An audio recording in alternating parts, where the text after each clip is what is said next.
Hi, everyone. Thanks so much for joining us today. I'm Caroline Woods.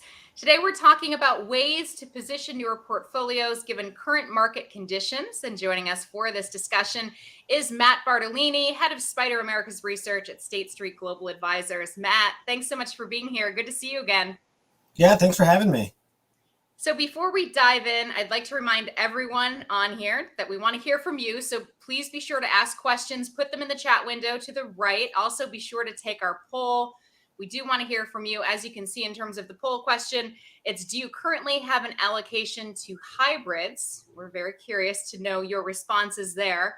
So we'll, of course, touch on portfolio positioning in just a bit, but just to kind of get things kicked off, Matt, I would love to get a sense of your market outlook. I know the market has really been digesting this higher for longer narrative for quite some time. There's been a lot of talk about it already today. How are you seeing that play out in terms of buying behavior at State Street? Yeah, I mean, I think for the higher for longer environment, we've seen investors really gravitate towards the short end of the curve just because of the relative return prospects. So when we look at ETF fund flows, fixed income ETFs have taken in roughly about $140 billion so far this year. Within that, about 80 billion has gone into government bond ETFs. And within that, it was roughly, I think about 60 billion or so has gone into that ultra short-term duration bond fund. So 60 billion, out of 140 billion, you're looking at almost 50% of the flows have gone into one specific category. And that category is synonymous with a yield right now that is greater than what you can find further out on the curve, but you're getting much less volatility and less duration risk. So you're sort of getting paid to wait out to see what the Federal Reserve does in this higher for longer environment. So there's been a sense of de-risking, also a sense of just trying to get yield at a reasonable price. So what can you gauge about market sentiment from the fact that people are piling into the short end of the curve right now? Well, it's pretty constrained. Conviction's lacking, I think, in the marketplace. Again, we always like to look at flows as a pretty good barometer of sentiment. And when we look at the sort of risk-on type exposures, we think about sectors. Sectors in September had their fifth worst month of outflows ever. And sectors year to date are net negative in outflows. And that to me says that there's a lack of willingness to express risk in this marketplace because of the uncertainty around geopolitical risks, around what's ahead for earnings. The earnings upgrade downgrade ratio has moved significantly higher. You saw more upgrades than you normally do in the quarter leading up to this upcoming earnings season, which has really made it a sort of make or break season in our view, because if firms aren't able to jump over that already elevated bar, they could be punished uniquely, and that could really impact the sort of return trends we've seen so far, where stocks have been really caught in this macro vortex, where it's been a lot of macro news moving prices around, and some of those, the rationale is what the Fed is doing in their rhetoric, really signaling that they're going to keep rates elevated. So there's a lack of willingness to express risk. Flows overall are below average. It's mainly where you see a lot of strength in flows. It's in these defensive, higher yielding, short duration, high quality bonds, because you can get 5.5% without having to extend too much risk. And we're going to talk about how you advise to position portfolios in just a second. But I do think it's important to note that buying behavior may be constrained, but the market has been pretty resilient, albeit September was tough. But in the face of higher for longer rates and geopolitical turmoil and higher oil prices and rising yields, is it wrong? No, not really. I mean, if you look at it just from a broad asset allocation perspective, equities are rich. Equities are trading rich. So piling into them, even though earnings upgrade downgrade ratios are positive, the growth that you're buying in a forward-looking basis is roughly 1% for full year 2023 earnings per share growth. That's not a lot to get really excited about when you're trying to buy something at a PE multiple above average. So there is some barriers to entry, if you will, particularly given that on the fixed income side, you're looking at a return environment that we haven't seen in decades. So when we look at the yield premium duration of the Bloomberg aggregate bond index, right, the yield divided by the duration, right now that ratio is roughly around 0.9. It has not been at that level since 2009. And so you have a more balanced bond profile. So even just taking on, so I think about it like from a risk perspective, rather than taking on volatility from an equity risk, maybe take on the volatility and duration risk because you're more firmly balanced there. There's more value associated with bonds. So I don't see the positioning as wrong. I think there's a good justification for it. And I think what we are going to see is, will there be more exuberance after we see what happens in earnings? Like I said, we've been calling this a make or break earnings season because of that. If we can't get real organic, strong growth out of these firms, then I think that's going to be a big problem because the price that you're paying for that growth is already elevated. Okay. All right. We'll talk more about portfolio positioning, but I'm starting to see some of these questions come in, and I love it because, of course, we do want to make sure your questions are answered. So Brian Cummings says, we hear higher for longer a lot. My question is, how long is longer in your view?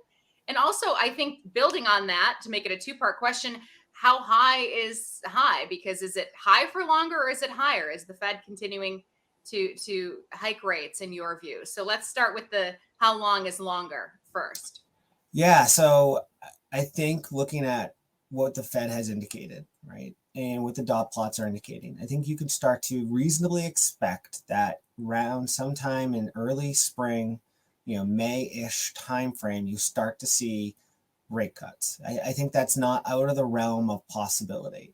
I think some of that has to do with just how inflation is starting to, again, we saw a positive surprise on inflation today, but it has been moving lower. I think it's just taking a lot of time. And so you need to see how these rate cuts are coming into the system. And I think by then you'll start to see that they're starting to restrict or constrict some of the inflation dynamics in a more meaningful way. And I think even the Fed funds futures are sort of indicating that sort of spring time frame around May where they start to cut rates. The big thing to watch is in those January meetings when you start to see the rhetoric change, because the Fed right now, they always have sort of three tools at their disposal. It's quantitative easing, changing interest rates, and then forward guidance. The Fed right now is being very prescriptive in their forward guidance, telling investors that they need to say hello to high-low, right? Higher for longer. It is going to be higher for longer through the rest of the year, and they need to get more comfortable with that. Once you start to see that rhetoric really change, maybe push that projection of when you see the first rate cut, maybe 2 to 3 meetings ahead of that. And the rate cut, we get this question all the time. They're probably going to do 25 basis points the first time. They're not going to go 75, 75, 75. They don't make those drastic cuts unless something is materially broken. And given the strength in the labor markets, I don't see the economy being materially broken in May of 2024 unless something cataclysmic happens that we just can't see, like a global pandemic. But I think that's just something to sort of consider. And this always goes back to the sort of ultra short duration, like why should I buy T-bills, reinvestment risk? That sort of fear of reinvestment risk, that has been kicked further down the road because of this higher for longer environment. And so owning T-bills is not a massive risk from reinvestment concerns right now. You still are able to sort of capture that coupon. Maybe that 12-month, 1-year sweet spot would be better. And I think that's where we've seen some of the flows come in as well. Okay, so a rate cut potentially mid next year, but do you see a hike before the Fed actually cuts? I'd say more unlikely, unless you start to see, significant movement in inflation, unless you start to see really a pop in GDP growth that is unexpected. I think, again, the Fed did a really good job with their forward-looking guidance, and it pushed rates higher. It did exactly what they wanted to do. So they don't actually have to move rates because the market did it themselves, saying, okay, like, we're not going to get a rate cut in December. Like, it's probably going to be in 2024. We need to justify this from a yield environment. And again, inflation is, roughly, high threes, depending on which one you're looking at. And then GDP growth is, roughly 1.5%. And the 10-year bond is a forward-looking guide for inflation and growth. And those two are positive and elevated. So it sort of justifies the yield environment we have right now. Okay. And where are peak yields? Do you think that those eventually move higher from here if the Fed could potentially be done? So it's hard to say, honestly, because I'd say we're probably closer to moving to 5% than going to 4.5%. However, given the instability that we've seen in the Middle East over the last few days, there's some risk-off moves associated with that, and that's going to push yields lower. But I think all else equal, I think we're probably on a trajectory to 5% before we sort of circle back and get back to 4.5%. Okay. We have a question from Luke Neff. He says, what are your thoughts on leveraged loans, bank loans, as alternatives to equities or a way to boost fixed income return potential? Yeah, so leveraged loans is the one trade that like every investor from an ETF perspective has gotten wrong. Like we've seen outflows in leveraged loans this year. They're the like one of the best returning fixed income sectors in all of fixed income because we've seen spreads come in. And when spreads come in, that's going to be a boost to credit related investments. The economy has been able to withstand some of the fears around recessionary, sort of headwinds. We don't have a recession, and their duration is basically 0.25 years. So the duration induced price declines they're seeing in fixed rate bonds haven't hit loans. So loans is just really an interesting spot to take risk, right?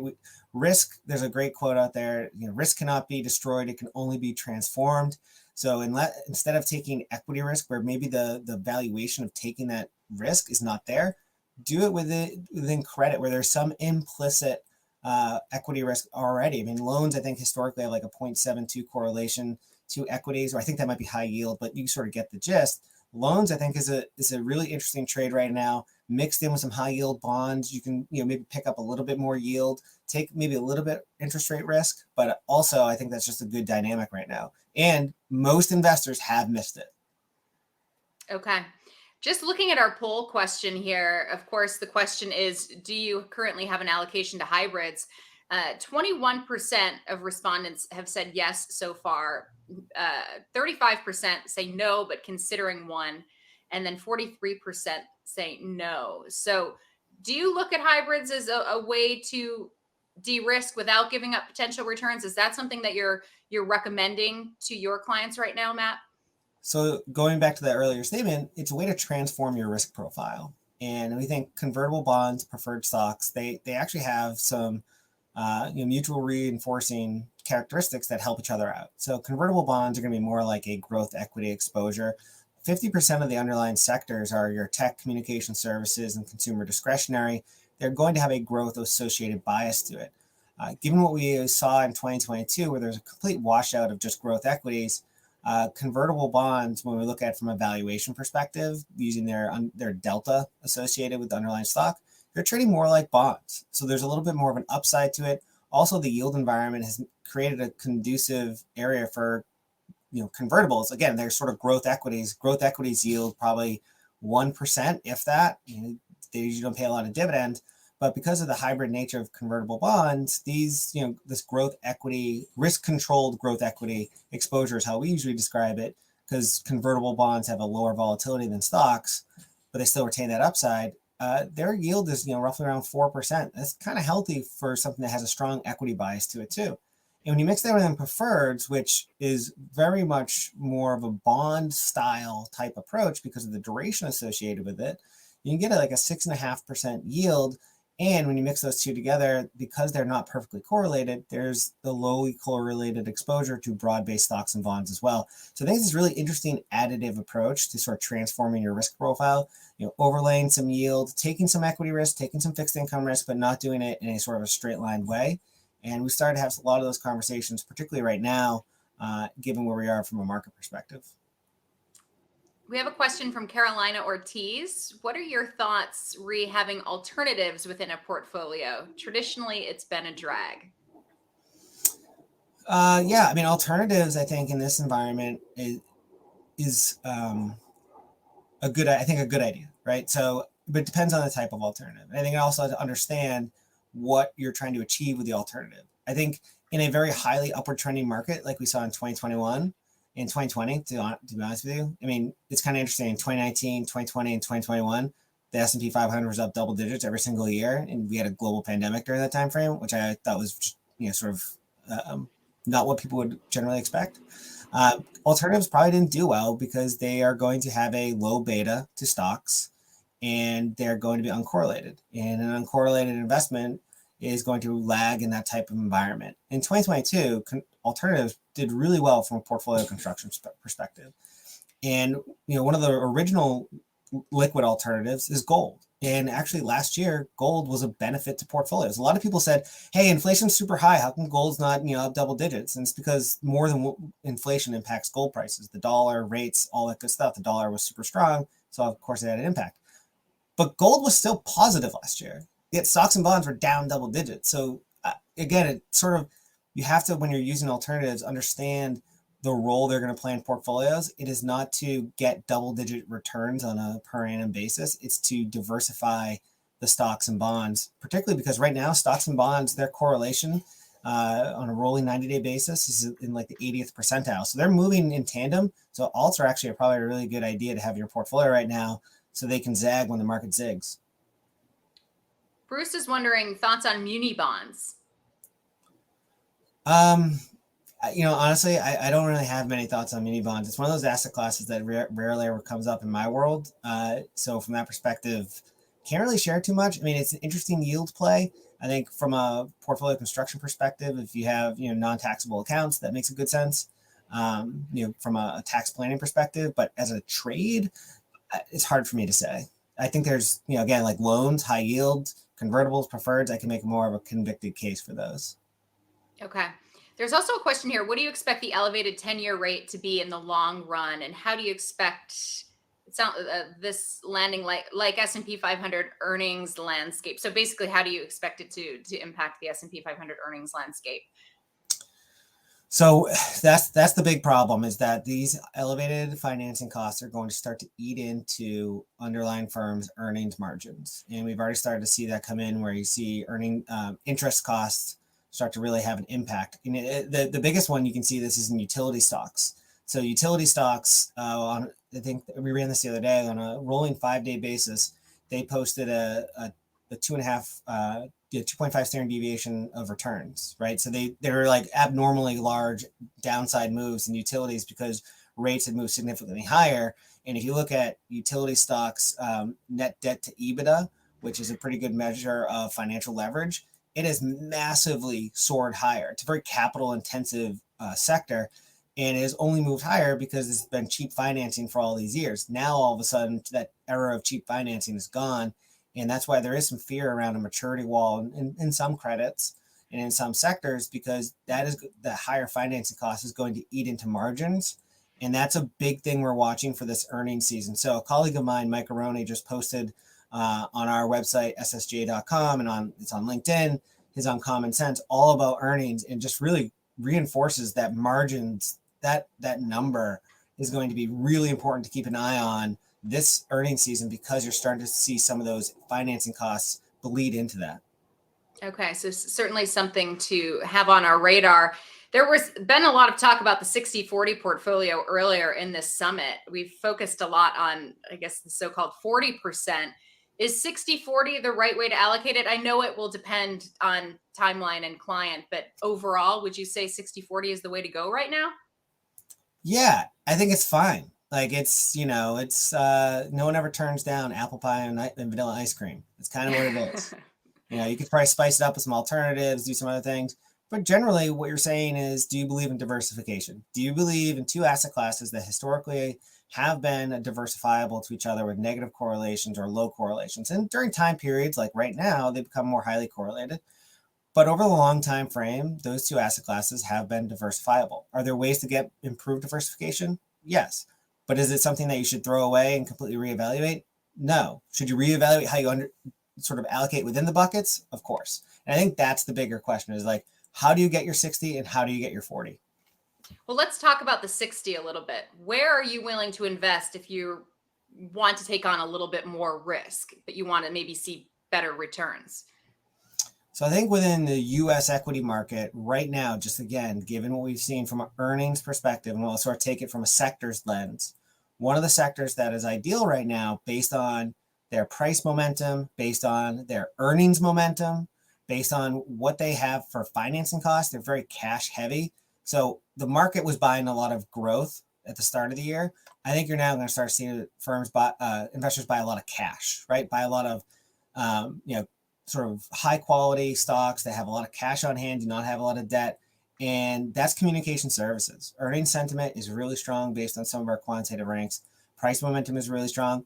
Valuations are not great, but I think when you compare it to other sort of cash heavy industries like tech or consumer discretionary, valuations are great. So I think if you're looking to express some risk, communication services is one sector that I think you perhaps would be somewhat compensated for taking on some of that risk, given some of the underlying fundamentals, the higher margins, the strong free cash flow, because that's going to be really important as we enter this new era of higher for longer. Matt, we only have a little bit less than 2 minutes left, so I want to give you a chance to get the final word in here. Anything that you think it's important for our audience to really, to consider, any point that you really want to drive home, or maybe something that we didn't touch upon when it comes to portfolio positioning? Yeah, I think if we just stick within fixed income, the opportunities there are really large. The spectrum of opportunities are pretty wide, given what we see on the short end of the curve, where you can get over 5% with lesser volatility, all the way to sort of the intermediate part of taking on some duration in line with the ag, because this is the first time since 2009, if the ag's yield was to move up 100 basis points on a subsequent forward-looking return basis, just using duration math alone, the forward-looking return would still be positive. That hasn't happened since 2009. Bonds are more fairly balanced in terms of their risk and reward opportunities. And I think being active within bonds, particularly in the intermediate core plus, short duration, short-term bond active, I think is really strong because you can play that curve, you can get some yield. That's something to really consider in this marketplace because higher is going to be for longer a little bit more. All right. Well, we really appreciate your insights, Matt. Thanks so much. Thanks to all of you for joining us and to collaborating, asking your questions.